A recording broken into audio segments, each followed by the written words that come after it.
नमस्कार दोस्तों, मैं राहुल वर्मा आपका स्वागत करता हूं मेरे YouTube channel RSCS by Manish पर। आज मैं आपको कक्षा 10वीं की गणित विषय की चौथी प्रश्नावली पढ़ाएंगे, जिसका मैंने पार्ट 1 पहले ही करवा दिया है। आज चलेगा हमारा पार्ट 2, जो प्रश्नावली है 4.1 की। तो देखिए, मैंने पार्ट 1 में क्वेश्चन नंबर 1 के सारे सवाल करवा दिए थे। अब क्वेश्चन नंबर 2 के सवाल चलेंगे। तो देखिए, क्वेश्चन नंबर 2 का क्या कहता है हमारा। क्वेश्चन नंबर 2 है, निम्न स्थितियों को द्विघात समीकरण के रूप में निरूपित कीजिए। यानी हमारी कुछ स्थितियां दे रखी है, उनको सिर्फ हमें द्विघात समीकरण के रूप में ही लिखना है। जिसका दूसरे का पहला सवाल है, एक आयताकार भूखंड का क्षेत्रफल 528 मीटर स्क्वायर है। क्षेत्र की लंबाई चौड़ाई के दोगुने से एक अधिक है।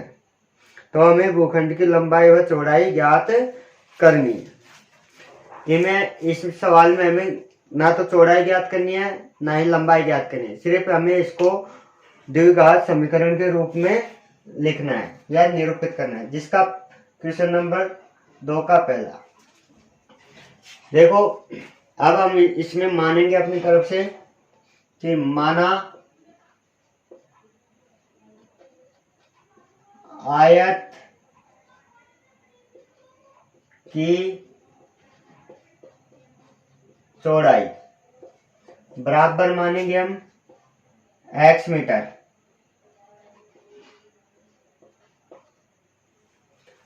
फिर लंबाई आयत की लंबाई। आयत की लंबाई के लिए कंडीशन ये दे रखी है कि जो आयताकार भूखंड है वो लंबाई चौड़ाई के 2 गुने से, यानी चौड़ाई का 2 गुना और इससे एक अधिक, यानी प्लस का 1 है, यानी मीटर में। और फिर इन दोनों का क्षेत्रफल, यानी आयत का क्षेत्रफल दे रखा है हमें। आयत का क्षेत्रफल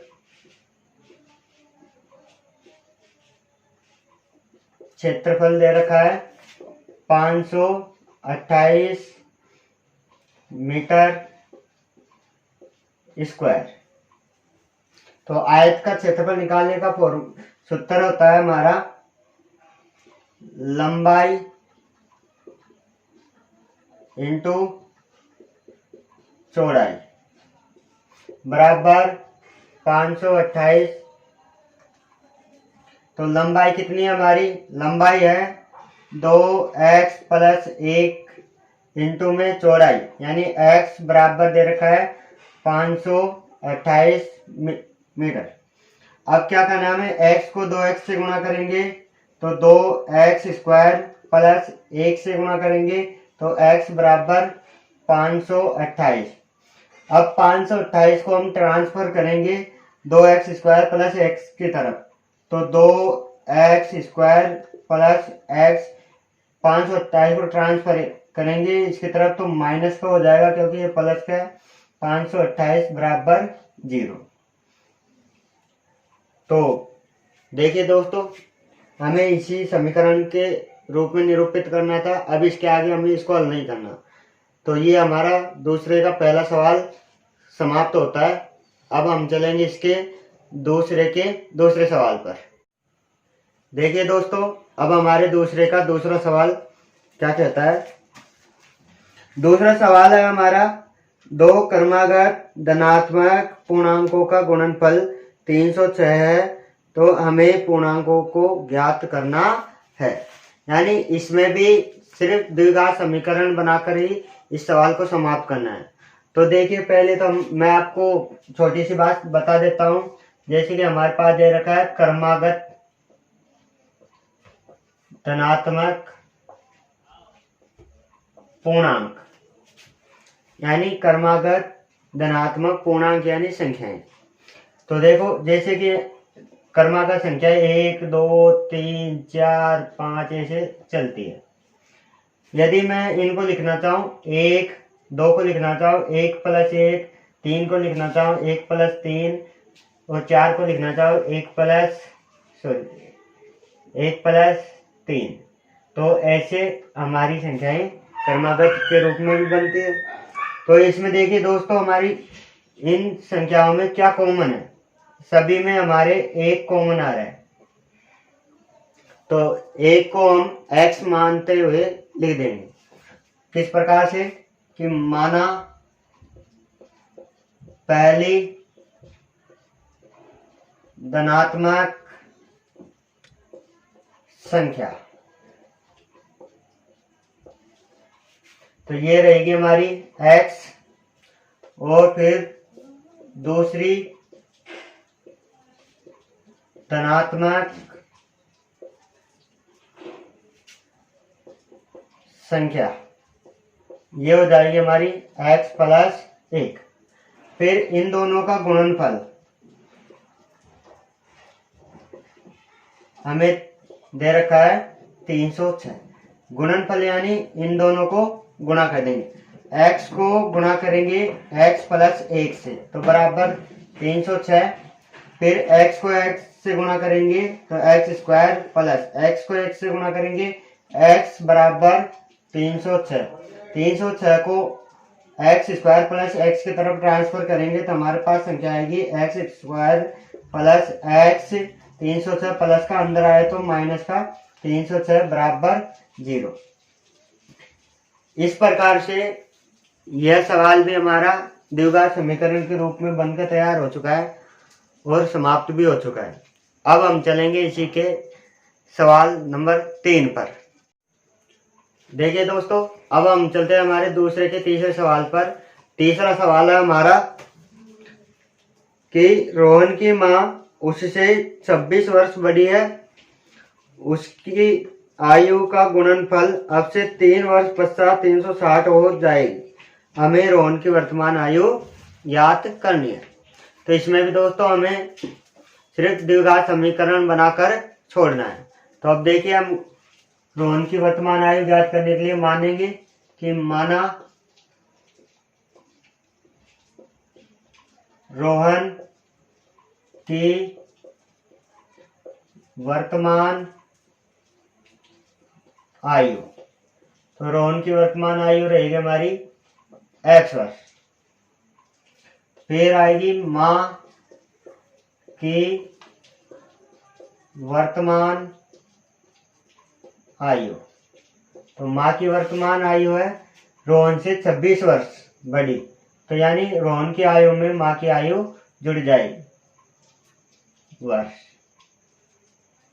और इन 3 वर्ष पश्चात, यानी 3 वर्ष पश्चात, पश्चात का अर्थ होता है बाद में, यानी रोहन आज से 3 साल बाद और माँ भी 3 साल बाद, इन दोनों का गुणनफल 360 हो जाएगा।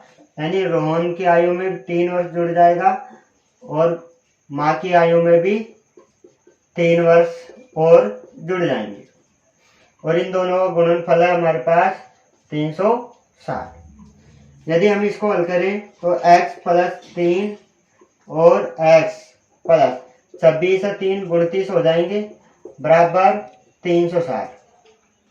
अब क्या करना है, हमें x को इस पूरे पद से गुणा करना है, फिर 3 को x + 29 से गुणा करना है। यानी x को गुणा करेंगे x + 29, फिर प्लस के 3 को गुणा करेंगे x + 29 से, तो बराबर 360।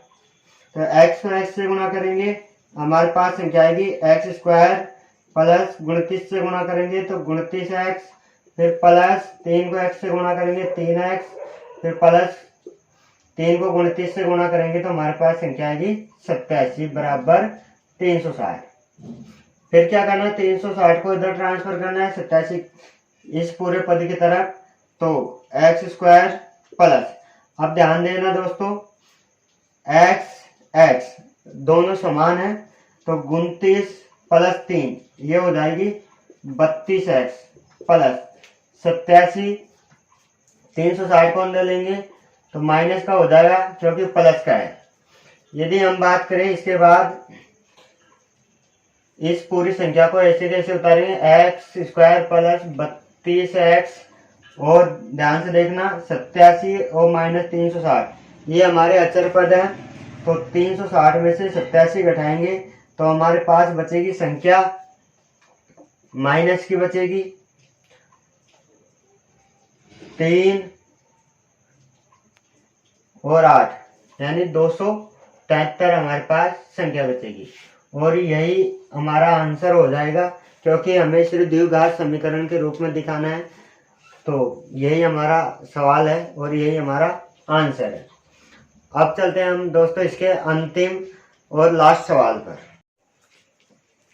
अब चलते हैं दोस्तों हमारे क्वेश्चन नंबर 2 का लास्ट एंड अंतिम सवाल। अंतिम सवाल है, एक रेलगाड़ी 480 किलोमीटर की दूरी समान चाल से तय करती है। यदि इसकी चाल 8 किलोमीटर प्रति आवर कम होती है तो उसी दूरी को तय करने में 3 घंटे अधिक लेती है। तो हमें रेलगाड़ी की चाल ज्ञात करनी है।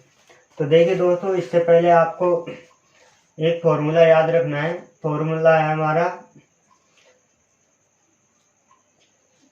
चाल बराबर दूरी बटा समय। इस फॉर्मूले का हम इस सवाल में यूज करेंगे। तो इसमें हमसे पूछ रहा है रेलगाड़ी की चाल। तो रेलगाड़ी की चाल बतानी है तो मानेंगे, माना रेलगाड़ी की चाल तो रहेगी हमारी x किलोमीटर प्रति आवर और इसमें दूरी दे रखी है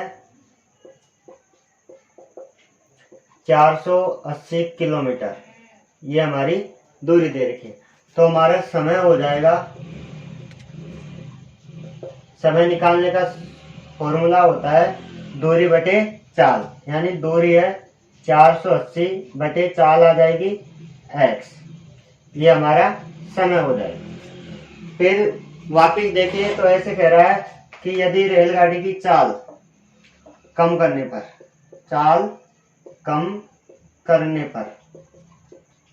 तो चाल कितनी कम कर रहा है, ये कर रहा है हमारी रेलगाड़ी की चाल -8 किलोमीटर पर आवर।